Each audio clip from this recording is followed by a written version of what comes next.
I had to ask if it's the name on his passport because I'm not sure. But he said it's two. So let me just introduce him the way he said. His name is Chinda Chinda. Chinda with the H. Chinda Chinda. And Chinda he's laughing as well. All right, Chinda is a marriage counselor. He is from the Married Life Management. Oh, Married Life Management from the United Kingdom. He's a friend of a friend.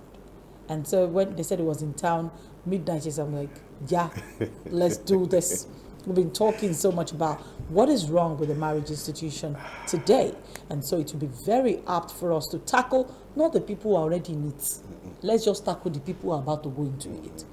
How to choose right is our topic for this morning. Good morning, Chinda. How are you doing today? I'm all right. Thank you so much for having me. How long have you been in this Did you go to where they can you? I don't want to mention the thing so that you not say it is me that invited some people to come harass you. Did you go to the village? Or you hid in Lagos and everybody was coming to Lagos to come and see? No, I went to the village. I went home. Oh God. Yes. Your parents are in the village. Well, I call it village, probably a town, a city. It's Port Harcourt. So. You are not from Port Harcourt, you are from the village beside Port Harcourt. Okay, that's right. But you are living in Port Harcourt. In Port Harcourt. But you will dare not go to that village. So you went to the city. It's classified. Good to have you here this morning. Thank Good you to have so you. much. Thank you so much. But you know, one of the very painful conversations I usually have with people from the Niger Delta, I'm one of them as well. Yeah. One of the painful conversations I usually have with them is the fact that when you got to Port Harcourt, were you able to eat fresh fish? Yes, I did. I think that was one of the first thing I was looking forward to. Hope it wasn't catfish. Well, I think there was stockfish. Okay, there was stockfish. There was muskipper. Okay. Muskipper. Okay. Yeah, I think stockfish. So they actually bought from the side. So do you know the fish I'm talking about? The one they buy from the side of the street, from the fishermen coming out of. Yes. You still ate, but yeah, that was fresh. But it was crazily expensive. Yeah. Did you ask? I didn't. I was told it was expensive, but I didn't go into the details. Oh, into the details. So one of the sufferings of the people from the Niger Delta now is fish is now becoming fish. It's something that is supposed to be. We used to go in those days to go and catch. Just get it. I even did that as well. You get. So now it's now becoming extremely, funny. But it's our country. We'll get it right one day. We're hopeful. Hopefully. But let's talk about singles and married. You look at Nigerian youths, you look at Nigerian singles, and I think this is not a youth phenomenon. I think, but let's address Nigeria. Yeah. The idea of singlehood is becoming something that many people are kind of like tired of. Yeah. Is it a societal stigma, or do you just think that people want to escape responsibility? There's a lot of factors to this, right?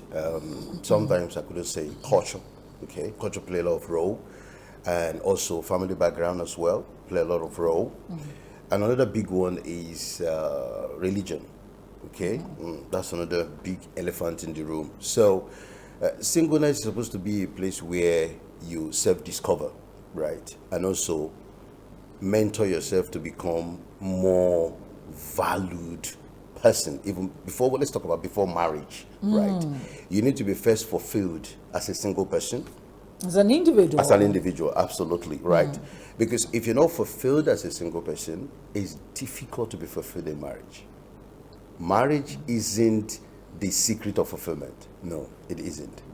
It starts from the individual. And that is why I always say, people are all just rushing to thinking, oh, marriage will fulfill me. Marriage will make me people this and then that. say, because you see, that thing you just said, somebody said to me a couple of days ago, and I heard something like, without marriage, you can't be successful. That's another. Okay, see, that's what we call marital myth. Marital myth are assumptions and beliefs that people have come to a point of seeing as truth, but they are not truth. Oh. Yes. People have a lot of beliefs that if I'm married, I'm complete. If I'm married, if I'll I'm be not happier. married, that means I'm half. Exactly. But that is a myth. A myth is not the truth. A myth is simply something that my director can just rearrange that, put marriage and put the how to choose right beside it, and let's have the SMS and WhatsApp underneath. Okay, so you see, a myth is something that a folklore is more like a tale that you were told that is not true. Somebody's imagination. Somebody came up with the concept one day, and it became a societal acceptable norm. And then we have assumed that it's the truth. Absolutely. What you're saying is a myth. It's a myth. And there's a lot of myth today. It's all about marriage. Yes, exactly. And I think the biggest challenge we have today in marriage and relationship is because the investment of time before marriage is zero. And a lot of people are putting everything about their lives like they are no longer living. They want to start living when they are married. People are not self-discovering. People are not trying to know who they are, trying to understand their own personal self. Because if you don't know you, how will you know someone else? Because what you are in will attract what you are looking for. So most times I see a lot of things happening in relationship, in marriage, when these couples come to me and I begin to for counseling. I begin to dive deep and analysis. I do FBI check, I do MI5 check, I do whatever kind of check from a marital point of view, just to understand what's the background of these people. And I see massive misalignment. Oh my God. And because of the massive misalignment, people enter into marriage with a different identity. You are not you. You enter marriage with a wrong identity, then you become a crisis just ready to unfold. If you don't know you, and then they begin to patch it up. That's right. And so that's where all these things begin to happen. So going back to the idea of single, because facts unknown to single, that there is something like that in my tab that I share with everyone that is single that I know.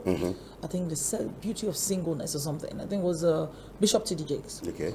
And there's another book, The Lady I Love Her and the Lord. Okay. I like to give single people that book because it's more of a self-discovery kind of thing. But then you hear things like, any book. A lot of young ladies get to the age of 21 and start reading every book that is written about marriage. A lot of men start reading every book that is written about success. That's right. Yeah. That's for the readers. Yeah. Now, I'm asking the question. You're reading about marriage. Your whole investment, the entire entity inside of you is investing in marriage, forgetting that there is self.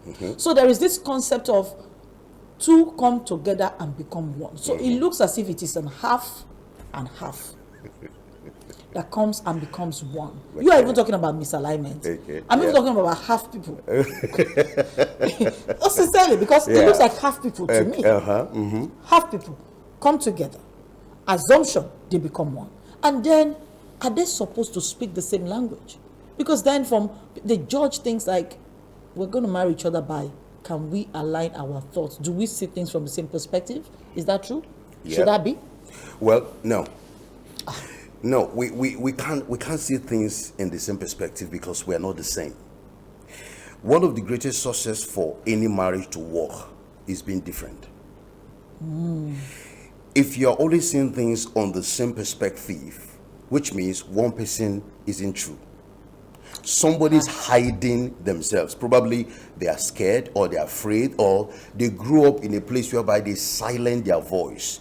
They are not supposed to believe in what they want, what they need. Because the way I love my wife is 100% different from the way somebody else will love you. The definition of love from a need point of view is different. It's not the same. So even if I read a book and I say, this is how to love a woman, this is how to love a man, no, that's generic. You need to come to me and ask me, Mr. Chinda, how do you want to be loved? And that's by studying me, because I'm not that book. I'm not that thing you've read. That thing just gives you a concept, a trigger. I'm not your pastor's wife. Exactly, So by understanding me and then trying to align whatever you want to do with me based on my own personal person makes discovery of different. You're looking at two things. You said self-discovery and then discovery of your partner. That's correct. Absolutely. So before you even begin to do the idea of choosing, Yeah. you're supposed to discover yourself. Very, very important. And unfortunately, I think that's the biggest, what I call it, biggest single about to marry pandemic. That's what I would call it. It's a pandemic. And it's not just about the black culture, it's everywhere. People are not self-discovering who they are. What's your core strength? What's your core person? What do you believe? What's your value? What do you need? What's your identity? Because you can only be addressed based on who you are. So if you know that, and then you begin to explore yourself, let's leave choosing now. Let's leave marriage now.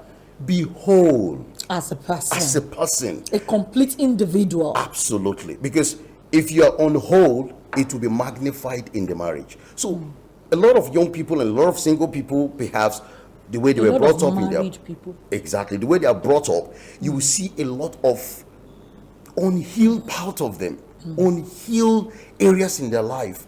In marriage, it magnifies, and the only thing that magnifies that is when there is tension, when there is they're not seeing eye to eye, when there is a bit of a threat to this secret person they've been hiding that nobody should see. Something trigger that up, and they're like, whoa, this person is about to touch an area that nobody knows about. And sometimes they become aggressive, they begin to fight. So what I will say to every single, find yourself first by discovering who you are. Number two, feed yourself, develop yourself. There are so many skills you need in marriage. Marriage is a knowledge-based institution. It's a skill-based institution. If you don't have that skill, then you won't be able to thrive. So you find yourself, then feel that aspect of you that you have discovered and being you. The third thing is fight yourself. You don't fight your partner, you fight you. What do you fight? You fight that weaknesses inside of you. Are you someone that can easily be angered? Fight that. Are you someone that sometimes, because of your insecurity, you see your partner doing probably better than you or saying things better than you, achieving, and then that insecurity You feel threatened. you feel threatened, and the next thing is to attack, is to fight. So look at your own personal demons, because we all have it. It doesn't matter who you are, whether you're a celebrity, a president, or you're a worker, a cleaner. We all have our personal demons. Fight you. If you are able to do that from a place of law of attraction, you will begin to attract what will align to With you. That's where the choosing comes from. If you do not know this aspect of you, then you know what's going to happen, because you are now open to anything.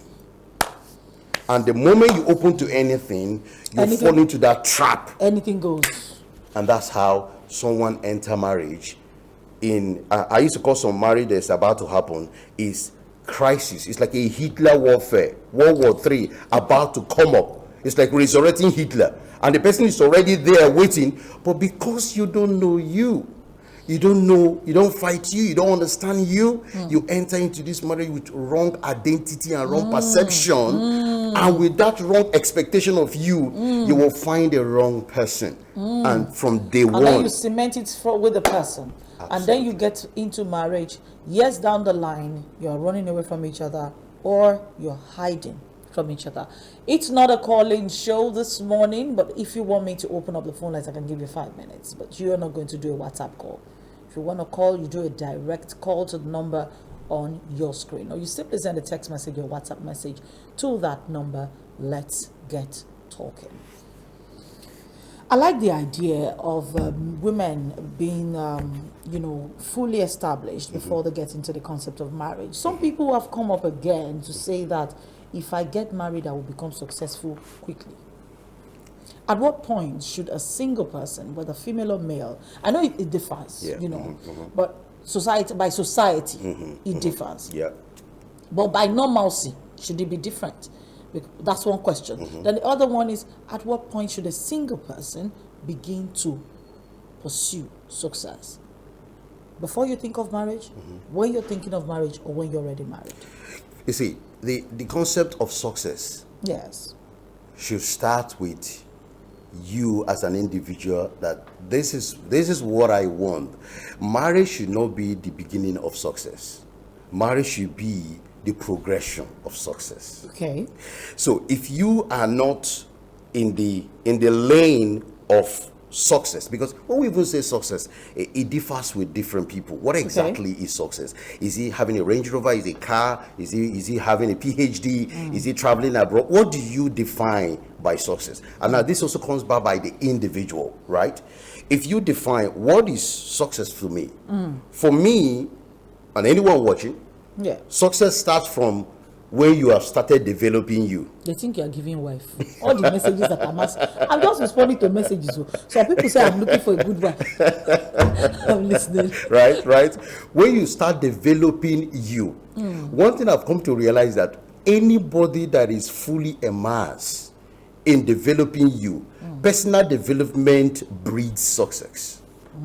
Because by the time you begin to develop your talent, your ideas, you begin to develop what you believe in, you begin to grow in that, you will begin to realize that your competence, your brilliance, your excellence will attract the right people close to you. Okay. Because now you are not just faking it. This is real you.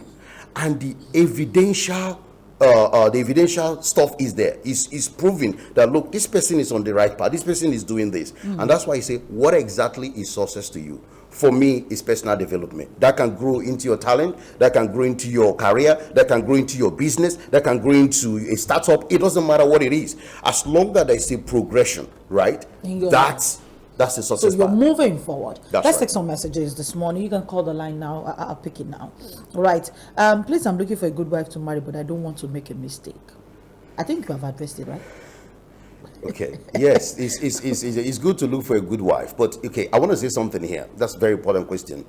A good wife is amazing. I mean, women, naturally, they are pretty because of all the components and all the beautiful stuff they have. I mean, from the face. I mean, if you see the one I have in the studio. Anyway, you see women, they are just, I don't know, men just need to control our testosterone. That's just the truth, right? Because naturally, a woman is attractive and they pull you close. But it's not only about the attraction. Focus on what is inside. The woman. Yes. Let's take this call. That's right. Hello, good morning. Hello. Good morning. Good morning. All right, so the mistake here is you shut down your TV and you shut down your phone as well. So this is what you do. You call with your phone, you speak to us through your phone, and then you reduce the volume of your TV to the barest minimum, and then you talk to us with your telephone. Don't hear yourself in your TV. You can't hear yourself from your TV. You hear from us here. All right, this one says, what about your fiancé complaining about all your friends? He doesn't want you to have friends. Remember, you are not married to them. You want to marry him.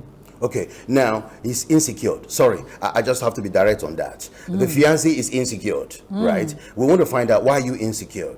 How were you brought up? What exposed you to this? Because they are feeling insecure because they feel that these other people are threats, right? Now, if these other people are interfering and say, oh, don't marry her, don't marry him, or they are taking all the time, that's a different thing. We can work on that loose aspect of the relationship. But if it's somebody that is always upset that, oh, you having friends, sometimes that is the inception and the beginning of a narcissist. By the time they start threatening people that are very sensitive to you, watch it. Because a narcissist do not want competition, do not want to share anybody with another person. And that could be dangerous. So check it. All right. So this one says, please, is it because we're talking about marriage? You don't want your friends to know that you are the one sending the message. Just put your name and your location. Just book Kaduna, Tomisin, Kaduna, or Chinda, Port Harcourt. Put it there, we'll know where you're sending it from. So it's not just a blank message. Marriage can only work when the two are of the same mind. They must be sure they are good friends. Okay, that's a comment. Hello, good morning. Good morning. Hello. Good morning. How to choose the right marriage? How do you know it's the right marriage? How do you know it's a right marriage? But this is somebody about to get married. Or somebody that's already married. Married. How do you know it's a right marriage? Well, it's a right marriage if it's working. Okay. That's as simple as that. Chinda, don't break my table. Chinda said if it's not working, it's the wrong marriage. You said, and then so it is the right marriage if it's working. If it's working. So there's right? some marriages that are. Oh, of course, it's not working. That's the marriage that's not working. Okay. That's the truth. Yeah. Hello, good morning.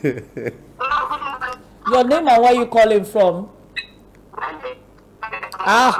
We cannot hear you. Hey, find a better location in that place and call us back. Hey, How to Choose Right is been in a relationship for many years to what, okay, you know what each person likes and what they dislike, and there won't be misunderstanding. Okay, you've called us before, please. This person say, come, they said. Okay. Ola. Okay, Ola from Lagos. You're the one who wants to know if you should continue with that relationship with the man who, Chinda, it's not me, described as a narcissist. Hello, good morning. Hello, good morning. Your name and where you calling from? Okay, my name is Anna from Festac. All right, Anna from Festac, let's have your question. Okay. My question is, in a relationship when you are about to marry a partner, Yeah. and the partner doesn't tell you where he stay, can this will lead to a right marriage?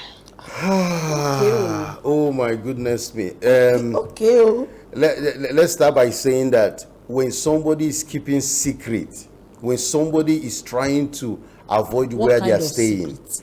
well, if you say you don't want to know where I'm living, is there a side chick involved here? Is there a side neighbor, a side wife? Is there a side children, a side something that they don't want you to know? Do you understand what I'm saying? How can the person want to marry you and you don't know where the person is staying, and they are worried about that. So I think we need to investigate that. Probably we need to call the FBI to support us in that investigation. What is it that is holding things back? And if somebody is always finding it difficult to open up to you and be, I call it brutal honesty. You don't enter marriage with sketchy knowledge. You need to know everything that's required. Brutal honesty. If they cannot give you that, I want you to know that it's a red flag, right? It's a red flag. There are red flags that I call abnormal red flags and normal red flags. Let's say, for instance, you like bole a lot, and me, I like my pounded yam. That's a normal red flag. I will still marry you because it's just the difference of food and taste. But when something is where some red flags that is going to affect some things and lead to some other dangerous stuff. Somebody said to me yesterday that he wants me somebody who likes a threesome, and the woman. No, that's a dangerous abnormal red flag. So just tell the person, let God bless them as they move on with their lives. Hello, good morning. Why? Hello, good morning. We cannot hear you. We cannot hear you. We cannot hear you. All right, so please send a message to us. We need to go on the segment. If you still have something to say, we'll just quickly take. Hello, good morning. Good morning. Hello. We can't hear you, unfortunately. I don't know what is it with the network. Anyway, they said the Kwano cable has landed in Lagos yesterday, and internet is supposed to be better than it is right now. Right. But Chinda, it's been a pleasure having you on the Bumper Breakfast. When you go back, please do tell me, promise that you're going to be doing this on Zoom. Definitely. I mean, you can find me in different places, right? My website, on YouTube and all that. But there's a course that is coming that I'm going to be releasing next month for singles. It's called How to Prepare for Marriage Before Your Wedding Day. That's the title. It's going to be online and it's going to be worldwide. Now, there's one that is going to come up by the end of this month, and this is for the married. Single can also have this as well, and let's go How to Create and Maintain a Satisfying Marriage Daily. Now, some that are already married, how do you create this thing? Maybe there are issues and challenges. How do you create? Because you need to create what you want based on agreement and alignment with your spouse. And then after creating that, how do you maintain that? Do you see what I mean? So a lot of people don't know that. See, marriage is sweet. Regardless of the population, the popularity of marriage and what we hear about this and that abuse, that problem, if you get the understanding between your spouse properly and you work together in proper alignment and then you put the effort in, your marriage will be amazing. For instance, I'll use it quickly. Myself, I'm married. I'm about 13 years now. Now, to this beautiful woman, first of all, I need to know who she was, and then she need to know